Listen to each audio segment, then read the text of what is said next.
So guys, let's start, the mechanism of carbyl imine reaction जो मैंने previous lecture में आपको एक छोटे से ट्रिक के जरिए बहुत ही छोटे से लेक्चर के जरिए एक्सप्लेन किया था। पर अभी मैं उसको आपको एग्जैक्टली बताने वाला हूँ कि वो रिएक्शन का मैकेनिज्म क्या है।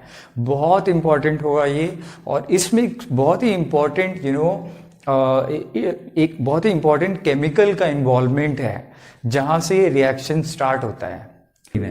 क्लोरोफॉर्म के पास कितने क्लोरीन है? 3 क्लोरीन है, और उस 3 क्लोरीन के साथ एक हाइड्रोजन है, राइट।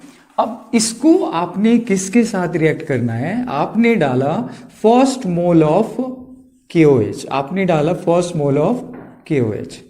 तो आप अभी तक धीरे धीरे रट गए होगे, इंपॉर्टेंट लगता है, दिमाग में कॉन्फिडेंस भी आता है आपके कि ये एक OH नेगेटिव का एक सोर्स है जो कि एक हाईली बेसिक सब्सटेंस है, और एक हाईली बेसिक सब्सटेंस एक प्रोटॉन के सर्च में है। तो यहां पे देखो, ये पहला प्रोटॉन इसको मिलने वाला है।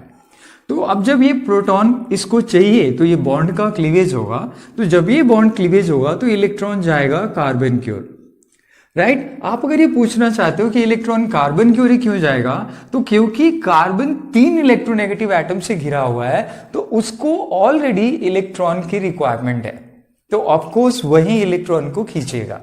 इस तरीके से प्रोटॉन यहां से निकला और OH नेगेटिव मिल करके एक ये मॉलिक्यूल के फॉर्म में पहला आपको बाय प्रोडक्ट मिलता है वाटर।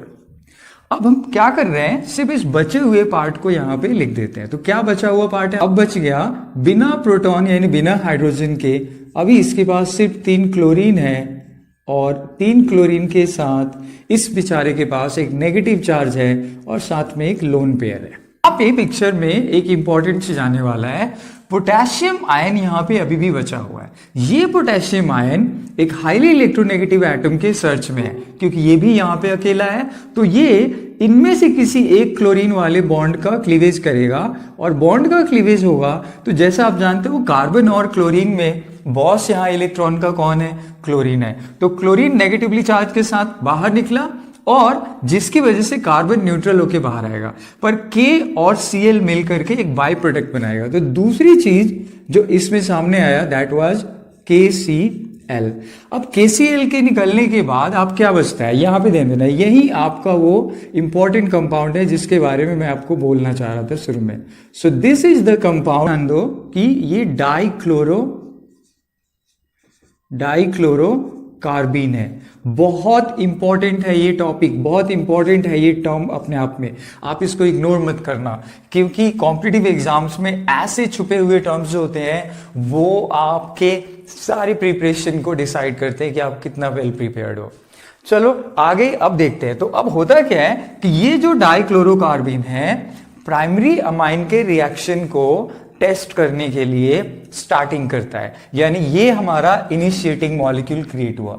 तो अब हम इस इनिशिएटिंग मॉलिक्यूल को अमाइन के साथ रिएक्ट करेंगे, ठीक है। तो लो, अब आप ले लो एक प्राइमरी अमाइन। आपने एक प्राइमरी अमाइन लिया RnH2, मैं एक H को यहां पे अलग कर रहा हूं।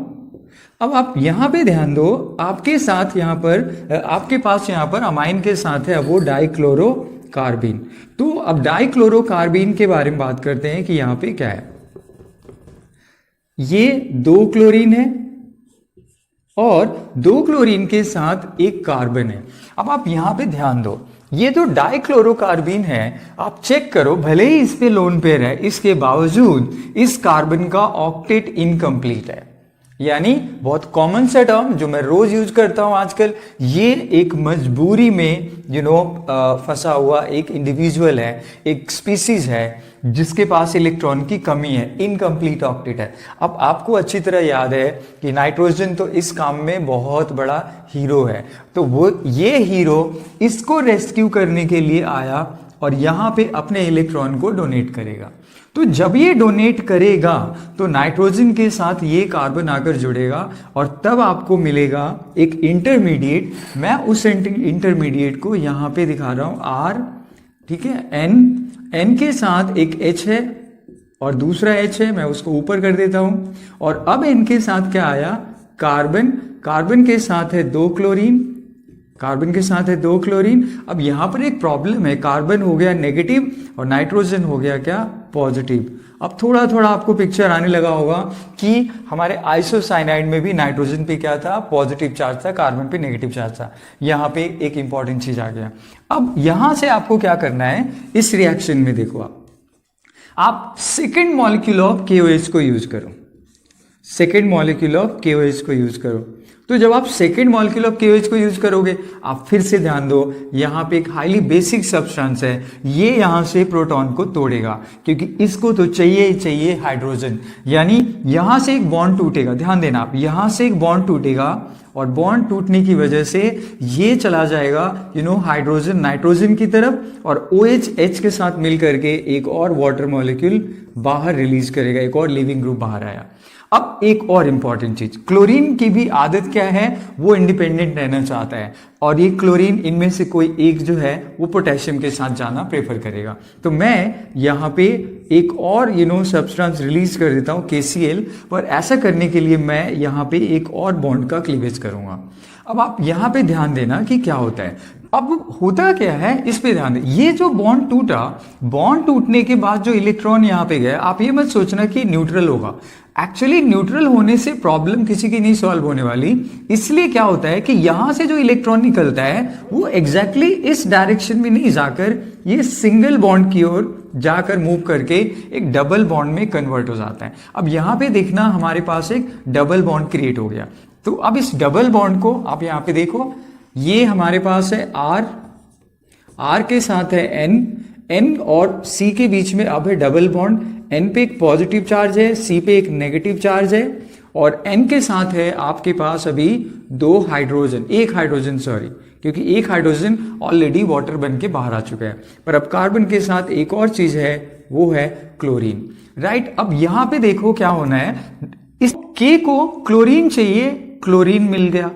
अब क्लोरीन मिल गया तो एक और बाई प्रोडक्ट K, क्योंकि बहुत इलेक्ट्रोपॉजिटिव है, बहुत इलेक्ट्रोनेगेटिव है, तो जैसे मैंने पिछली बार ही कहा था कि ये बॉन्ड टूटकर इसको न्यूट्रलाइज नहीं करता, इन दोनों की प्रॉब्लम को रिजॉल्व करता है। तो मैं फिर से इस चीज को दोबारा ध्यान देना चाहता हूं कि वो यहां पर एक ट्रिपल बॉन्ड के फॉर्मेशन में हेल्प करता है। बट पहले आप देखो यहां से क्या बाहर आया, KCl। जब KCl बाहर आ गया तो फाइनली ये बचा आपका R, कॉन्सेंट्रेट करो, R N, और अब आपके पास है N और C के बीच में ट्रिपल बॉन्ड, जिसमें C पे है C पे है आपके पास एक माइनस चार्ज और N पे है एक plus charge.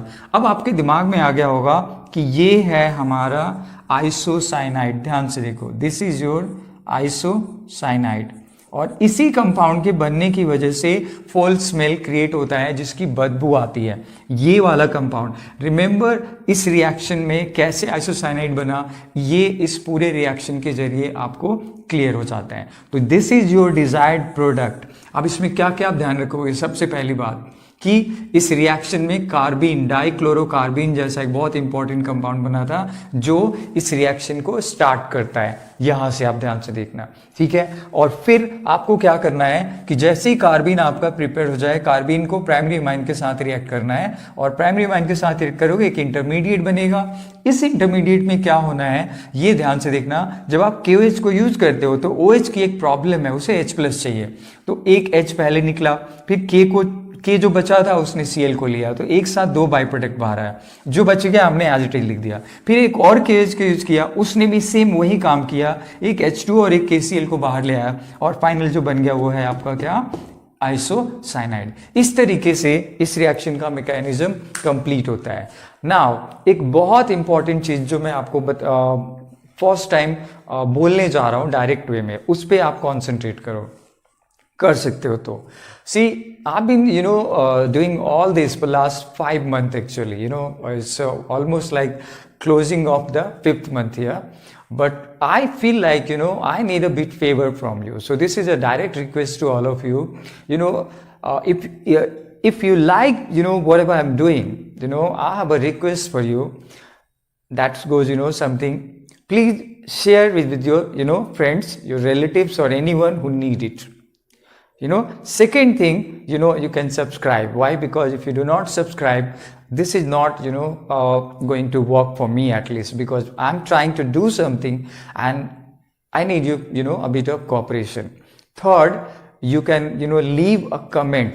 Commenting is very much important. The way you feel, where you